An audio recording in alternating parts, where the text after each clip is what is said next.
pour rendre le football réellement mondial, la FIFA a décidé d'agir sur deux grands piliers.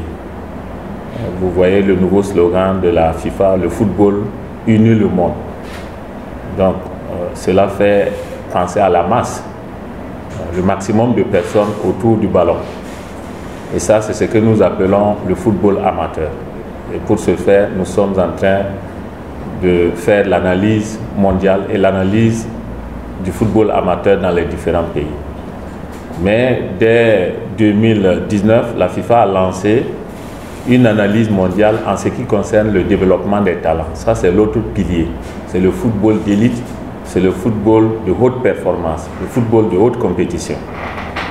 Et plus de 205 associations membres ont pris part à cette analyse.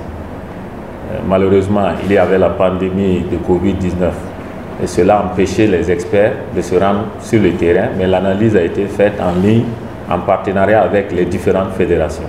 C'est vrai que pour le Togo, c'était en 2022 et plus de 854 académies ont été auditées par une société spécialisée dénommée Double Pass.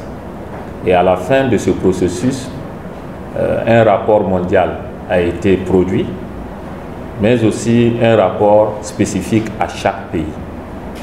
Et sur la base des données de cette analyse, à l'échelle mondiale et à l'échelle aussi des différents pays, la FIFA a lancé maintenant le programme qui consiste à s'appuyer sur ce que l'état des lieux révèle pour élaborer un plan d'action afin de changer positivement la situation.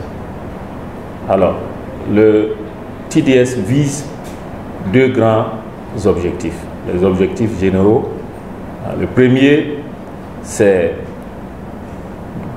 d'accroître la compétitivité à l'échelle mondiale. Qu'est-ce que ça veut dire? Que dans chaque pays, la qualité du jeu puisse s'améliorer. C'est aussi la qualité des différentes compétitions nationales d'élite que l'on peut accroître. Donc, le championnat de première division va devenir plus compétitif, va réunir beaucoup plus de monde dans nos stades, va permettre à la fédération de générer plus de ressources parce que les gens, quand ils viennent au stade, c'est pour voir les talents, pour voir le spectacle. Et le spectacle est produit par les talents. D'où la nécessité de développer les talents pour accroître la compétitivité et pousser vers la professionnalisation du football, de tous les acteurs, en commençant par les footballeurs. Alors, l'autre objectif général du TDS, c'est de réduire le gap entre les grandes nations, les dites grandes nations et les dites petites nations de football. On parle du Brésil, de la France, l'Angleterre, celles qui ont l'habitude de remporter les Coupes du Monde et autres. Et les petites nations, de fait, parce qu'à force d'échouer, à force de ne pas y arriver, nous pensons que finalement, nous sommes comme des spectateurs dans ces grands rendez-vous mondiaux. Et non, la FIFA est convaincue que si nous travaillons sérieusement, nous sommes aussi en mesure d'élever notre compétitivité et de bousculer la hiérarchie mondiale. C'est le deuxième objectif général du TDS.